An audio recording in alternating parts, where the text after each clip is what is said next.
We're now live. Thank you. Good morning. Welcome to this meeting of the Pensions Board. I'm John Hall, Chairman of the Board.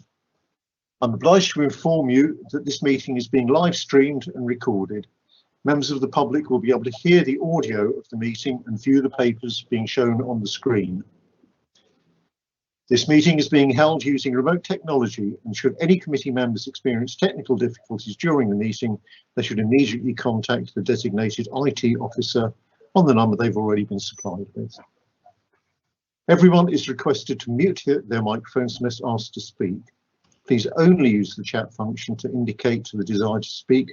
Do not use it for anything else, so that it is clear who is asking to speak, and the debate has to be heard by those listening to the audio feed.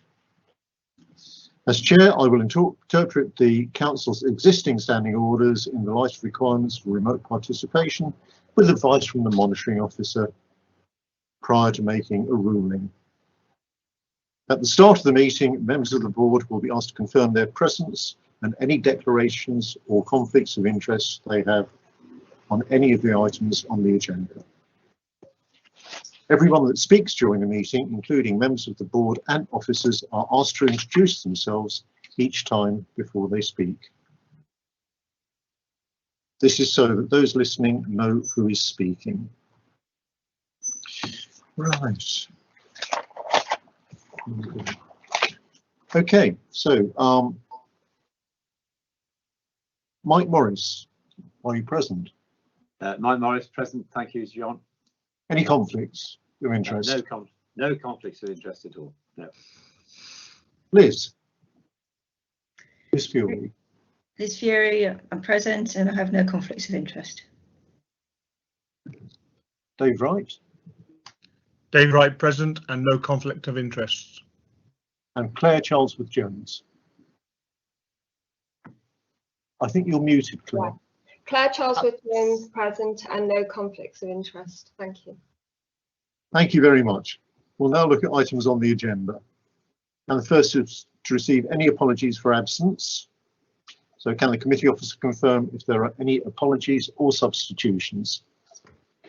We have no apologies. Right. Well, we have heard that Tom Biggins would like to have been here, chair of the Pensions Committee, but is unable to be so. Thank you. Right. We've done the declarations of conflicts of interest, and we move to the minutes of the meeting on the 19th of March. There we go.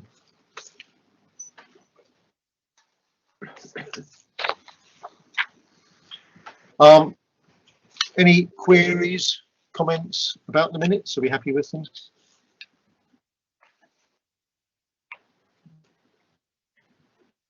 Fine. Mike? No, that's fine, John. Okay. There is a mention in the minutes of the McLeod in the from the last minutes, and I think there's an update on McLeod. Hopefully we'll be getting an update from the committee officers later in this meeting. Fine. Okay. In that case, I move that the minutes of the Pension Board meeting held on the 19th of March 2021, as circulated with the agenda papers, be signed as a correct record. Can I have a seconder, please? Dave Wright will second. Thank you, Dave. I'll now accept these minutes as a true record unless anyone indicates differently. Right, this is now public question time.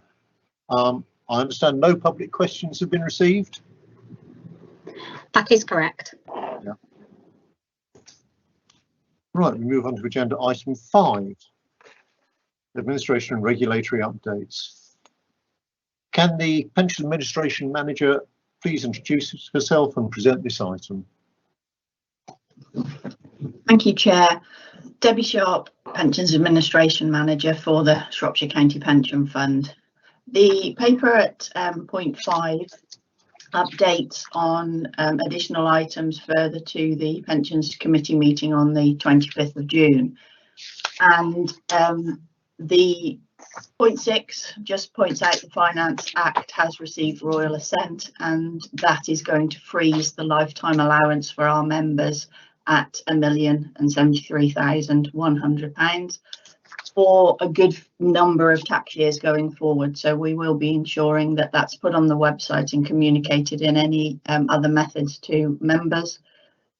The Treasury has also launched a consultation on the cost control mechanism. This is the mechanism that's looked at to control the costs for employees and employers if the benefits are deemed to be more expensive than the currently set regulations. Then they can change either the regulations or change the overall cost for employees, and it's being looked at as to whether it needs to be changed. So they are looking at a few tweaks of and they're just covered in the report there of what Treasury has actually found out. There is a conflict sometimes between Treasury, GAD and the Scheme Advisory Board, so this has been decided to be looked at across all three.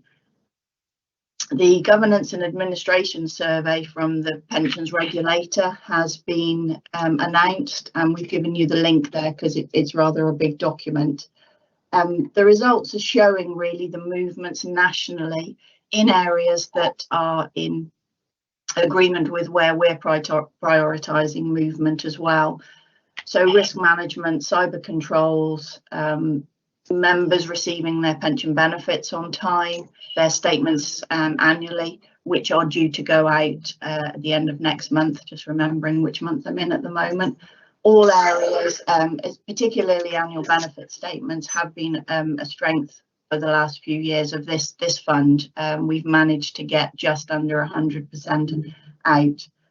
So we're working on that. The issues we've had over the last couple of years have just been some areas within the pension administration system that let us down on a few certificates. So the pension administration system provider works hard to ensure that anything that's picked up are corrected. And once they're corrected, we ensure the certificates go out for the people that have been affected. We've got an update on cyber controls for you later. And McLeod was, as Mike mentioned there, I think came out in the survey as one of the areas that funds for the next few years. So that is a priority area for us. Point 9 there is around the pensions dashboard programme. It's going to be a statutory obligation to ensure that the pension funds across the country can provide information through the dashboard to their members. This covers public sector schemes as well, so we will be covered by this. And at present, it's an area that's known that we will have to comply with, and we're just trying to ensure that officers are aware and picking up when we do have to do something. At the moment, there isn't an awful lot to update on that, other than that we are at the data collection exercise part of this and just absorbing information. Most of the work is going on setting up the platforms at a higher level that we will be feeding into. The employers meeting for 2021, we've got a date set at the moment as the 22nd of November. You'll see there at point 10. The actuary will be coming to present to the employers to give an update on not the likely results, but what's going on in the interim, and giving a realistic indication to employers that even though the fund's growing well at the moment, then there are the other underlying issues about cost of liabilities, but it's not likely at the moment that there will be seen any contribution reduction. So they wanted to set proper expectations for the employer, so that will be being communicated there. We'll also take the opportunity to do some education and pick up any other topics that are important to the employers at the same event. Point 11, we have got employers representative vacancy, sadly with the resignation of Philip Ingle. And also point 12, knowledge and skills. There is, SIPFA has put out a new framework, so that is being obtained by the fund accountant. So once we've got that, we'll be having a look at doing a full assessment again. We keep up to date the knowledge of the skills of the board, the committee and officers, but it needs to be revisited, check if there's anything needs to be changed because of any tweaks on the framework.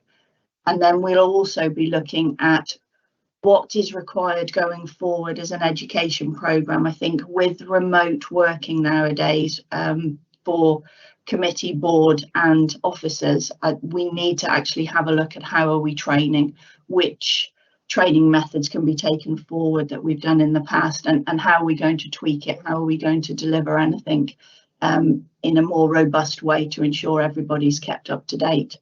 And I'm happy to take questions on this paper or the administration paper that went to committee. Thank you.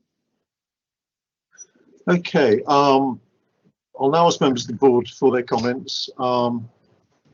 Please indicate, I mean, you could do it on the chat function, you could just raise your hand as Mike has just done. And what I'd suggest we do, actually, this is quite a long and complicated report with a number of different items on it. So what I'd like to do is go through item by item. If people have comments, could they please raise them at that point? So point 3 of the report, risk assessment and opportunities appraisal. Any comments on that? Point 4. Point 5. I mean, I've got a bit of a comment on that, which was I was surprised to see the number of things that pension board members need to show competence in that pension committee members do not. I mean, we clearly need to know a great deal more than our committee members do by the look of it. Would you agree with that, Debbie? Yes, the language in the regulations in setting up the board also is there is a difference between the board and the committee around that area. So no, totally agree. Yeah, okay, that's one to keep our eye on. Point 6. Point 7. Consultation on cost control. Well, again, very briefly, Debbie, I mean, my rather ignorant reading of that suggests that this is maybe about trying to flatten out changes in contributions, or partly about that, by taking a rather different view of, or a rather softer view of what the situation is at any given time. Is that correct? Yes, I mean, they're looking at widening the 2% corridor to 3%. So that gives also, I think they didn't expect the cost control mechanism to be flagged as quickly as it did. So they're looking at whether it was actually how it's been set up is too rigid. Liz has a question as well. Liz has a question, yeah. Oh, Liz, go ahead, yeah. Thank you. So Liz Fury, employer rep. Within this cost control mechanism consultation, is Shropshire going to be responding to the consultation? We respond to most consultations that we can do. We'll be looking at this one along with our actuary, Liz. So okay. if it's appropriate, we will definitely be doing a response. And should employers be responding to this consultation? Employers, we always share the consultations out with the employers, and we do always recommend that if it's applicable to them and that they wish to engage, that they should take the opportunity to do so. It is a consultation that affects employers' costs, so it is relevant to them, Liz. Yeah, I would encourage employers really to take note of effective what you come up with in terms of with the actuaries and consider whether they respond.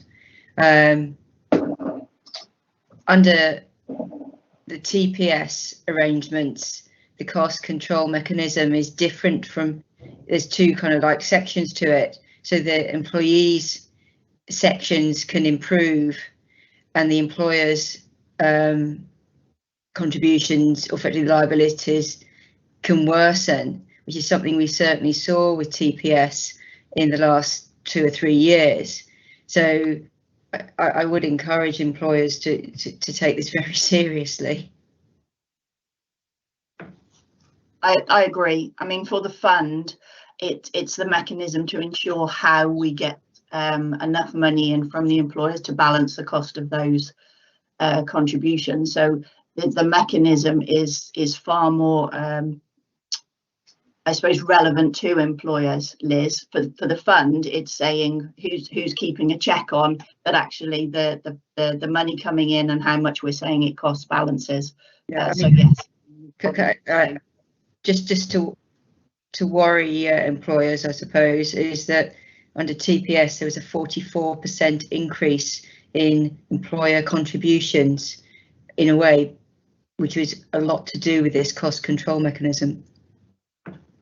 I think what helps local government pension schemes against the other unfunded public sector schemes is literally that unfunded element. We are getting valued every 3 years because we have a fund. So on top of the national GAD sort of valuation as well, because there is an overall valuation of the LGPS as an entirety, and this feeds into the cost control mechanism, then I think what benefits our employers is that triennial look at how much are they paying as well, and their own individual assessment of what are they doing with their staff. And we do try and communicate, and we do use the employer meeting in that way as well, for ensuring that they fully understand their own responsibilities for where they get the additional cost as well.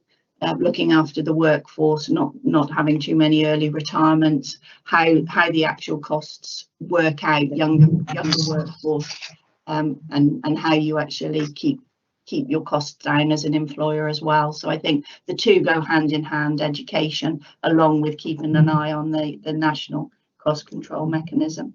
I just trying to think to try and make sure that I guess employers are aware, because many of the schemes employers, they don't have pension specialists who are going to be watching this space all of the time. Would there be something on this, at least our site, just highlighting that there's a consultation going on? Yes, and we would usually do a Gov delivery, an email that goes out literally from the pension fund that are flagged on the website, and also go to our main contacts at all employers whenever there's any consultations or anything that they need to be aware of. We do try hard. We do also keep an eye on whether those emails are actually opened as well, Liz. So we do use a mechanism that we can ensure that if somebody isn't opening them, we can keep an eye on that, and then actually have a look if we need to change our contact lists and try and keep that up to date. So we do our best. Yeah, no, and that's fine, but thank you very much. Right, thank you for that, Liz. I'm going to take the privilege of chair and ask a really stupid question. What is the corridor? The corridor is the cost of how much is a benefit actually being assumed to be to cost. So there is a overall, how much is a benefit costing? Is it sort of 21%, and is the employer paying 2/3 of that, and then what's the employee paying? So it's looking at if the movement goes sort of it was 2% either side of that, then something needs to change. So they're looking at actually changing that mechanism to widen it. So if there's a change, they don't do a knee-jerk reaction. They'll then keep an eye on it for the next time. Thank you very much indeed. Thank you very much. Let's have a look here. 8, governance and administration survey.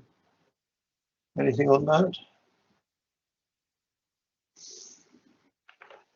Dashboards.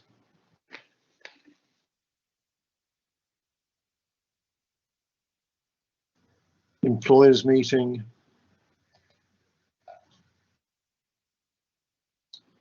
Hi. Representative. Oh, sorry. Hello, Claire. I have a comment on 10, employers meeting. Claire Charlesworth-Jones, employer rep. I just thought it's sort of following on from Liz's point as well, whether before the employers meeting we had a look at the brochure, the information pack that was produced by Derbyshire, which gave a lot of useful information and training for employers and employees, and I just wondered if we could get that out before the meeting, and maybe also following on from what Liz has said, include in there, you know, how employees' contributions are affected by various consultations and different things that are going on. So it's just really before the meeting, because I think people turn up at the meeting and they haven't looked at it for a year, and they haven't got that background information. So if we could just do that just before the meeting, I think it might be useful. Can I respond, Chair? Yeah. Thanks, Claire, for that. We've the royal we, obviously not me, but my team have been working on the brochure, and we've done quite a few changes, and it should be ready to come out. We were going to target, you'd kindly said together with Dave Wright that you'd have a look at it being our newest members to see if there was any holes or anything that you thought would was missing. So we're hoping to get that out to you actually in the next week or two. So with your feedback, if that's available over the summer, any tweaks that we could that need to be needed can easily be done, and we can get it circulated definitely well before the November meeting. Thank you. John? Fine. Okay. Any John? further? Oh, Yeah. Mike. Mike Morris, member rep. A couple of things on the just a general question on the employers meeting, Debbie. What's the participation like? Because we have a fair number of employers in the scheme now. I can't give you numbers off the top of my head, Mike, but we usually have, I would say, probably between a third and a half of our employers at meetings usually are represented. And we do keep an eye on it. We always have an attendance list, and we'll check at which employers were attending.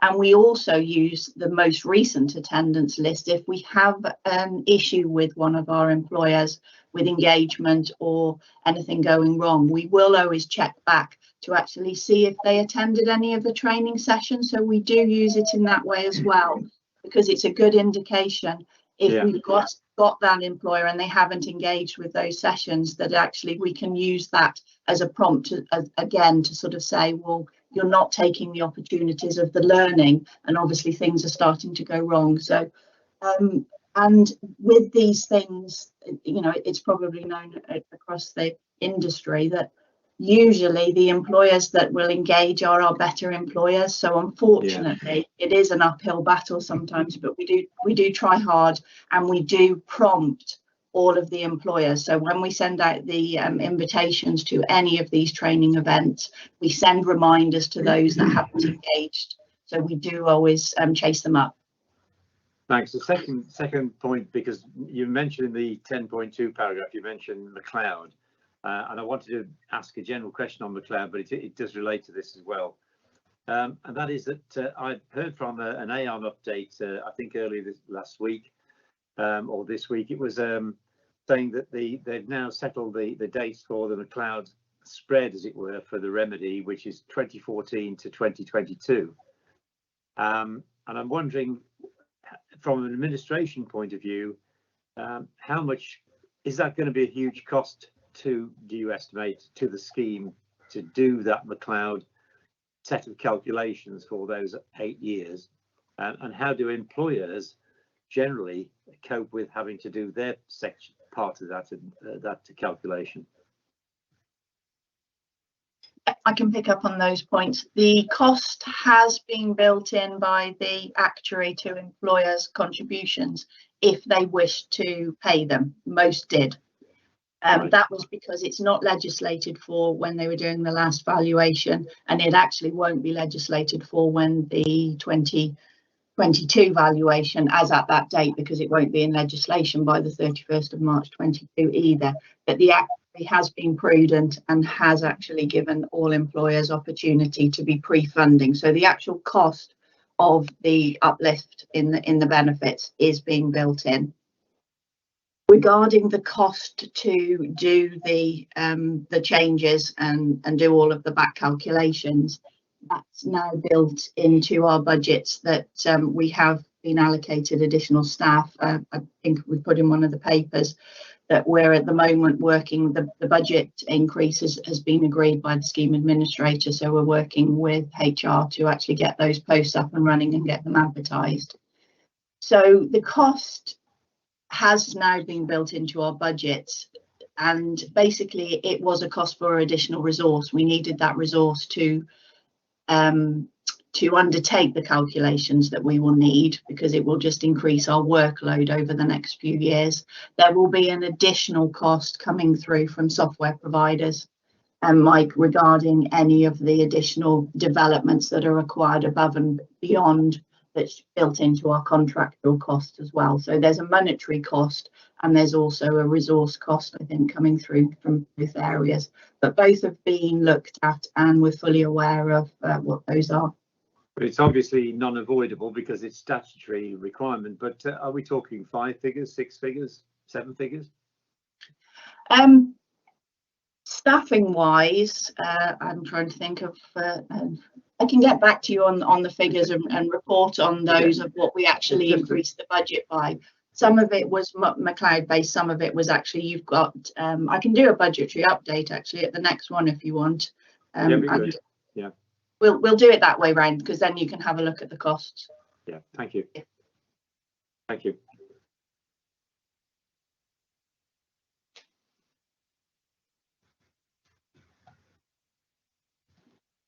The employees representative vacancy, have we got anywhere with that as yet? Have we had any applications? Are we advertising? To be done, John. It was a bit, it's only about now that Philip actually has stepped down, so from this sort of committee, so we will be picking that up over this over the summer and the autumn. Right, and will current pension board members be able to have an overview of who's applied and what's happening? I'll pass that over to Justin. Yeah. Right. Yeah, we can provide an update, John, like we did last time. So it'll either be myself or James and Tim Collard will be undertaking the interviews as normal in accordance with the board's terms of reference. So as I say, we haven't started that process yet. I'll be picking up with Becky after the meeting, but we'll go through the same process as we've done previously. Right. I don't think we were entirely happy with the process last time. The result was fine, but I think that board members should have the opportunity to comment on the applications before the decision is made as to who's to be appointed. Is that possible?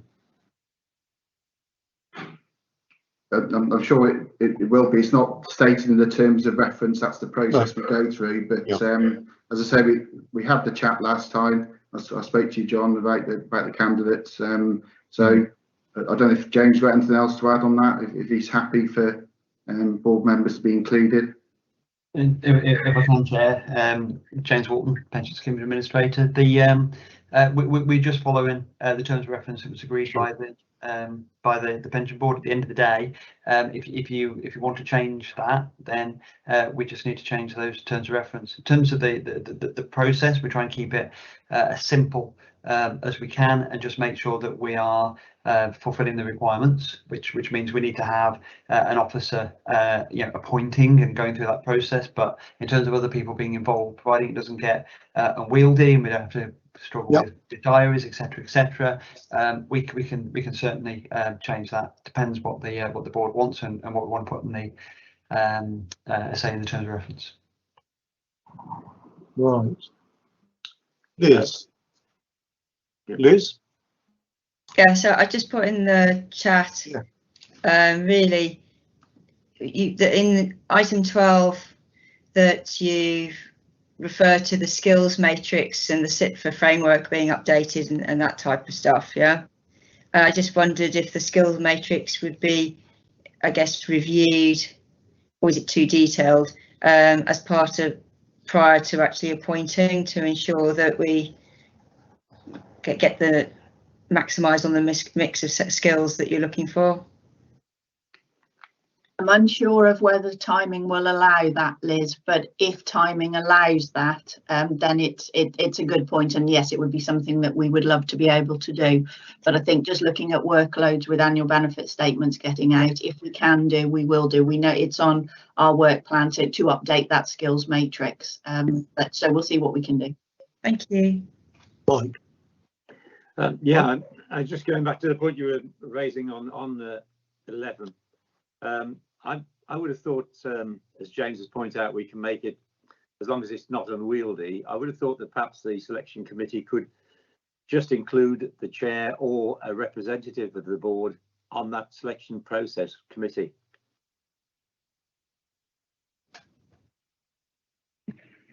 Yeah, we can definitely have a look at that, Mike. Yeah. I'd be quite happy if that was the case, so that we've got a member of the board or an employer rep, an existing employer rep, sitting in that selection. Yeah, fully agree.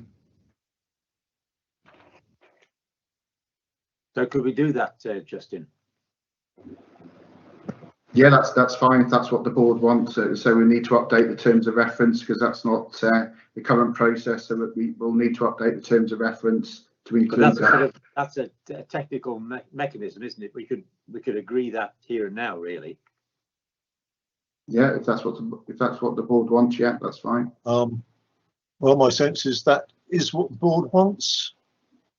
Does anyone dissent from that? No, fully agree. There should be a board member present on that selection panel. Fine. Claire, Liz? Yeah, that's fine with me. Yeah. I guess I'm fine with that. I just wonder, what do we look? Are we talking about the chair, or are we talking that an employer rep for an employer appointment, an employee rep or pensioner rep for a pensioner rep kind of thing? Yeah. Are we wanting to be that specific, or are we just saying a board member? I think personally, I go for a board member. I think we can sort that out amongst ourselves, can we? Okay. Yeah. Yeah. So, Chair, if I may, what we'll do is, I think the only thing we're slightly reticent on is just making sure that there isn't anything in the guidelines, and like it's like the point that Liz has just made. You know, do you have? We know we have to have equal members of reps and this sort of stuff. So we hear what the board is saying. We can get the direction of travel. I think what you're saying is we would like a single board member, and that board member would be the chair. If it can't be the chair, then it would be another that's agreed by the board, just a single member as part of the panel. We'll take that back, and if it's doable, we'll do that. And if there's any issues, we'll bring it back. But what we won't do is hold up the recruitment and appointment process if that's acceptable. Right. Well, in that case, I mean, can you get back to me as soon as possible and let me know what the view is as to whether it's doable or not? Yeah. If there's a problem, we'll come back to you very quickly. If it's not, we'll get it sorted. Thank you very much indeed. That's great. Could I just yes, Mike Morris, member rep. Can I just ask our visitor from Cheshire, how's it done there? Peter? Yeah, Would you like to can. speak? Whether I'd better close these doors, because you can probably hear a lot of cutting of wood in the background. But if it's okay, yes, basically I would be involved in any recruitment, either member or employee, as a matter of course. No other system's ever been considered, but then I joined, and as part of the team, if you like, that set the thing up. So that's how we've always done it. And our major issue is attracting the right quality of candidate, frankly, rather than who's at the interview. But I do sympathise with the point about employer balance in recruitment. So who you can have there, that's your decision. The other thing on terms of reference, I don't know how specific your terms of reference are, but it wouldn't be an issue, I don't think, for us. Thank you very much. Thank you. So it seems that would indicate, James, that this is quite doable. Yeah, that's very helpful. Right. Any other points on this paper? There's one thing I'd like to raise here, which is that there is a guide for local pension boards been published by SIPFA, and I was wondering if it was possible to get hold of a copy to guide us. I can answer that, Chair. We've requested that is purchased, and Justin has approved that purchase. So we're just waiting on that to come through. So that will be an electronic copy, which I'll share with board members. Brilliant. Thank you very much indeed. Thank you very much indeed. Right. Let's just have a look. No more on that particular item. So no more speakers. I propose that we note the contents of the report. Can I have a proposer? Proposed, Mike Morris. Seconder. Dave Wright seconds. Thank you, Dave. Okay, I will now accept the recommendation unless anyone else indicates differently. Noted. Right. Okay, moving on to something completely different. Yeah, these two bits I think are going to roll together. So it's an update following attendance of the Cheshire Pension Board, and also a look at peer review and benchmarking. This arose from a meeting of the regional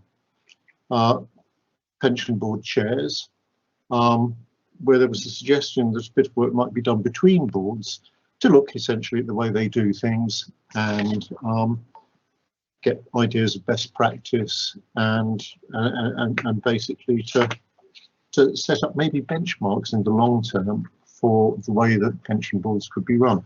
I mean, pension boards are still a relatively recent thing. So, you know, I think being able to compare one to another could well be a very useful thing. Now, I was delighted to be able to attend a meeting of the Cheshire Pension Board. One of the great virtues of having all of our meetings virtual at the moment was that was no trouble at all.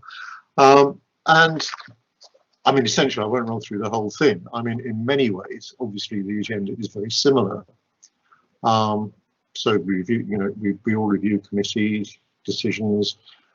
We get updates from the scheme. No, there were formal updates from the Scheme Advisory Board, which I think is usually tied up within what Debbie presents.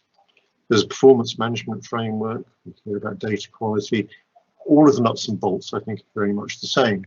But I think, as we've probably already gathered, there are considerable differences in the way the boards appear to function. I mean, the thing obviously that occurred to me very early is that the Cheshire Board has its own budget, but also the chair of the Cheshire Board, Peter, also chairs the employers meeting, which was interesting to me.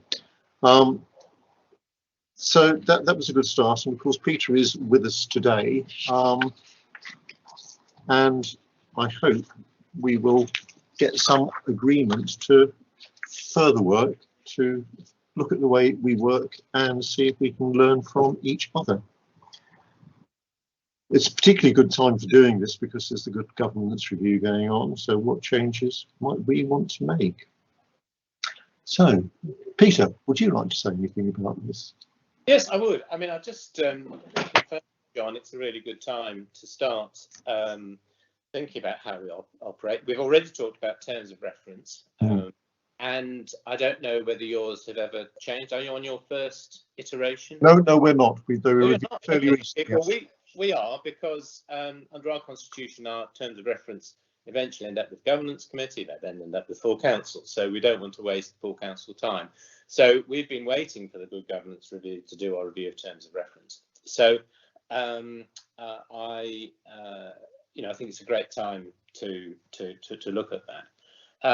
So just observing your meeting, I mean, a few things that I think are really good. You have a very formal, well-run meeting because, of course, it's broadcast. That has its benefits and its disadvantages, but it certainly helps meeting discipline, although personally I prefer a more informal style. Ours is not a public meeting. And the other thing I note is that you've got slightly larger committee. You've got 3 employer reps and 3 employee reps. We only have 2, and then myself as an independent chair. So that I think gives you slightly greater depth, and clearly from the questions you've all read the papers and understand the subject, so that's very good as well. So there's lots that I'm going to be taking back about your way of doing things. There are differences though, and one of the differences that is quite important really is that ours is not a public meeting. That has advantages and disadvantages. I'll just state our case for why it's that way, and that is that the committee already provides the public meeting that gives the transparency that you need as a public organisation. And the role of a pension board is to assist the administering authority in whatever way they mutually agree. There is a secondary role, of course, in the pension board, in theory, reports to the pension regulator. This is my view, of course. There could be different ones.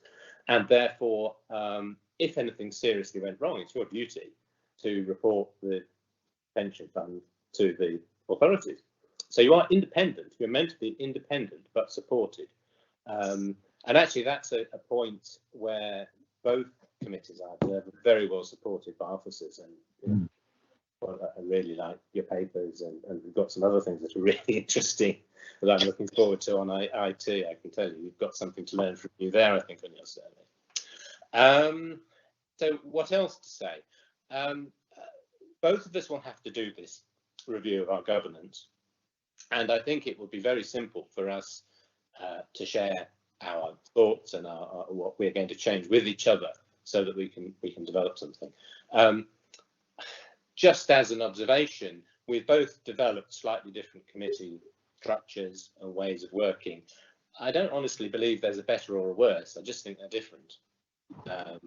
And we have that freedom as boards to do things in different ways, and authorities do things in different ways. So I don't know what else you want me to say.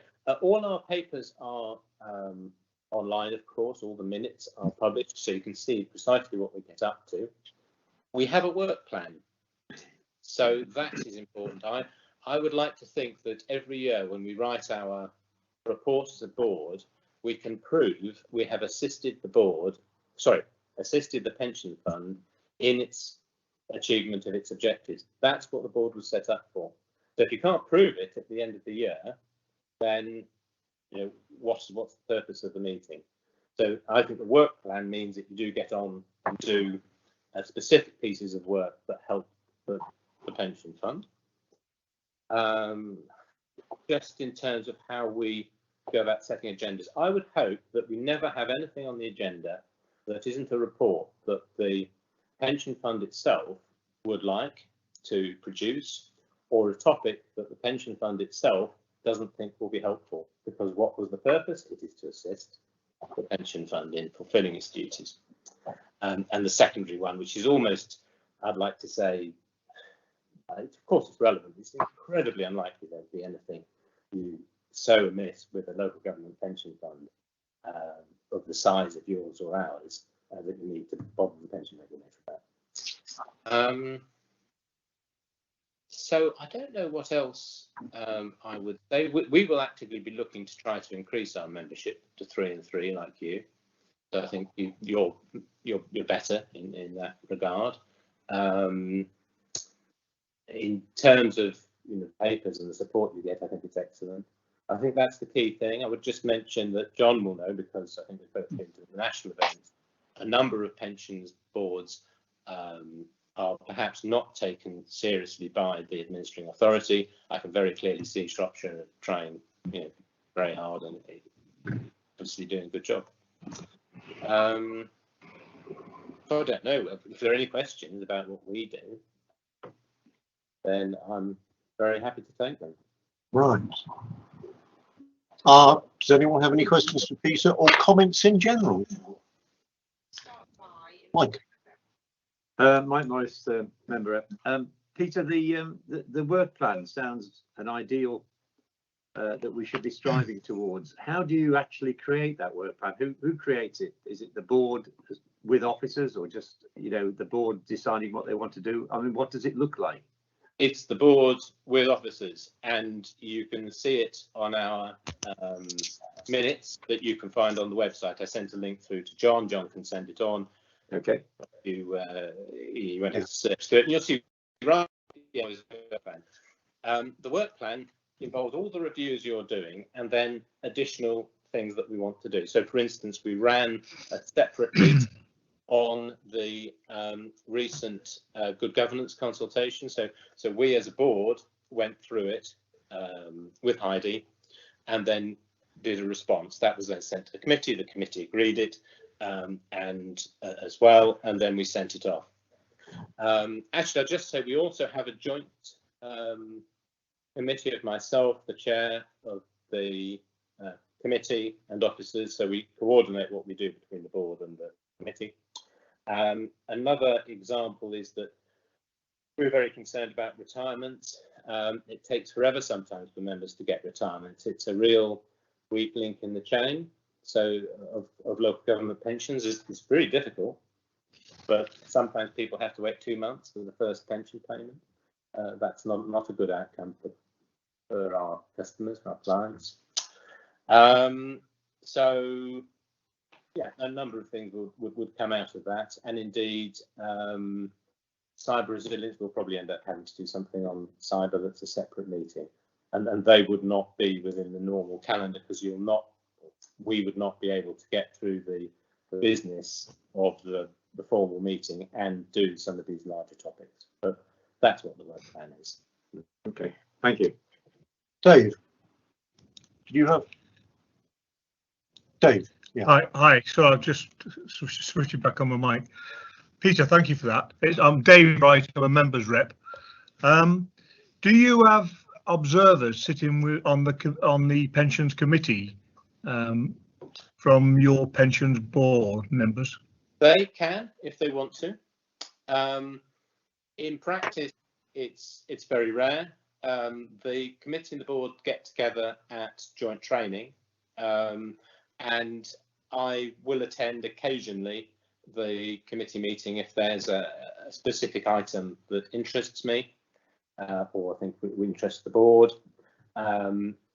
As chair, I deliberately wouldn't sit through a whole meeting. I think it's a bit like, I don't know, we're having. I think it would seem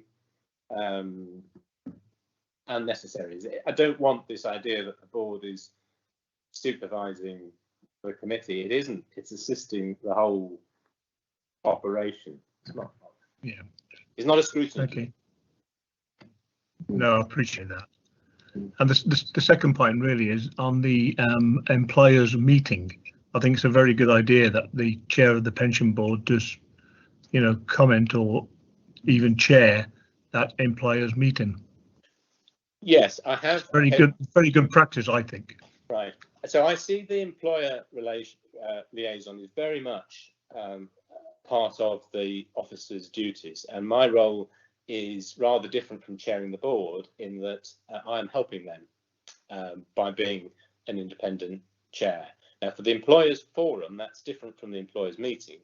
So we have an employers forum where we meet with employers, and that is a working meeting room about the administration and the many issues and problems there are in running a complex scheme with loads of employers and one remote authority. I don't mean remote as in emotionally distant, I mean separate administering authority. It's an unusual situation. It's not how private pensions work and in a big company, and of course it's much simpler if all your employees are within your own company.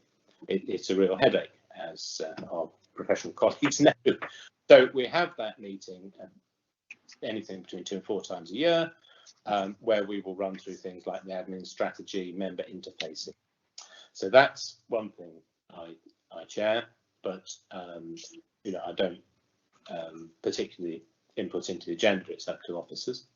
And then the employer forum, I have chaired, sorry, the employer meeting, the annual meeting, I have chaired some, and some, if I'm not available, I don't. Okay, thank you.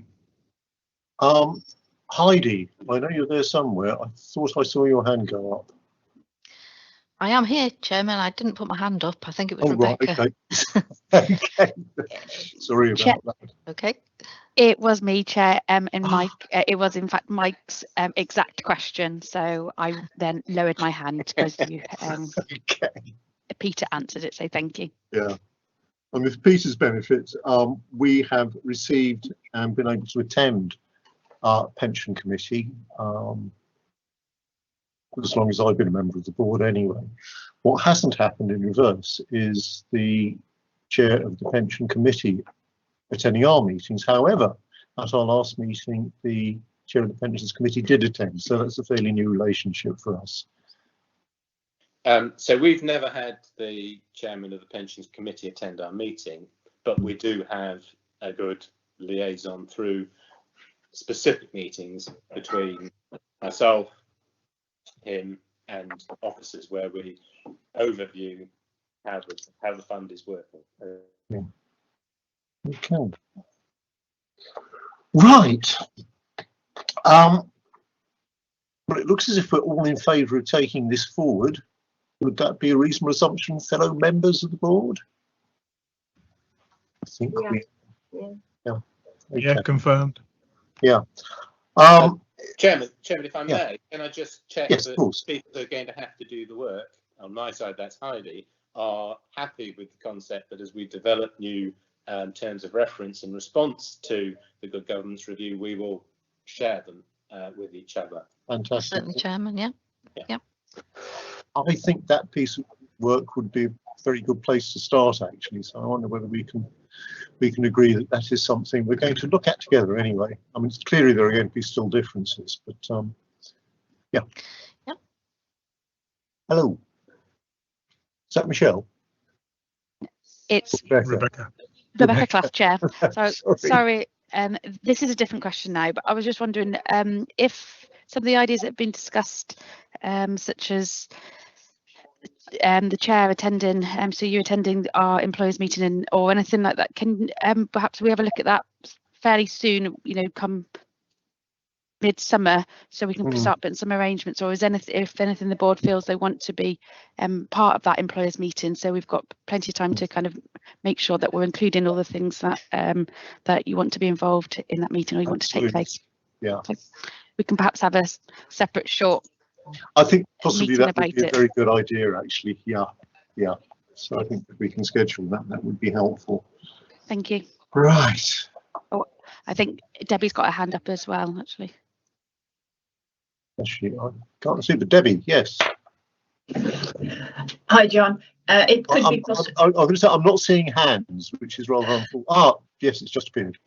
Yeah, that's okay. And I was only just wanted to raise the point that at the employers' meetings, even and when they were held in person, we have always had attendance by the board, and they've always been invited. So we have always had the board there.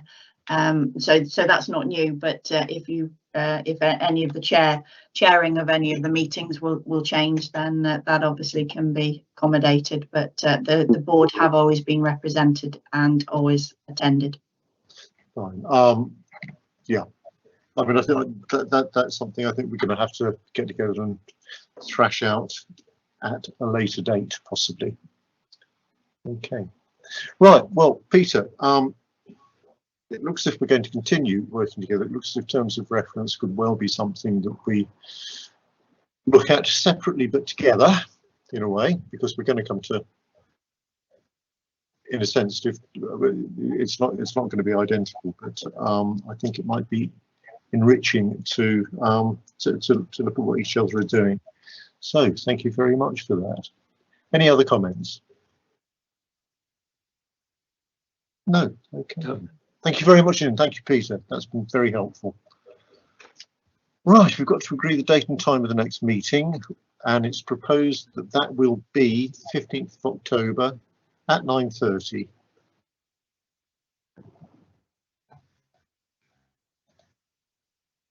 And I think there's no dispute about that at all. I think there is an issue. Is it likely to be an in-person meeting or a further virtual meeting? Hi, Michelle Dawson, Committee Officer. As far as I'm aware, it will be an in-person meeting, depending on any further COVID restrictions. Absolutely. Okay, well that's quite interesting. Are we intending to maintain any sort of virtual aspect to the meeting? Michelle Dawson, Committee Officer. It will be recorded and live streamed and available on YouTube. Okay, that's brilliant. Thank you very much indeed. Okay, so that's next meeting sorted out. Okay, moving on. Exclusion of press and public. I move that under paragraph 10.2 the Council's access to information procedure rules, the proceedings of the committee in relation to the following agenda items shall not be conducted in public on the grounds that they involve the likely disclosure of exempt information as defined by the categories specified against them. So we will now take a vote. Mike, Morris? Approved.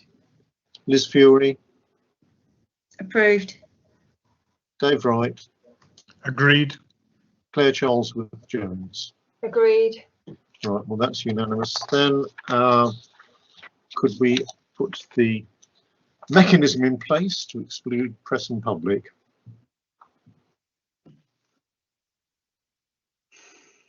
Can you tell me when that's happened? I will.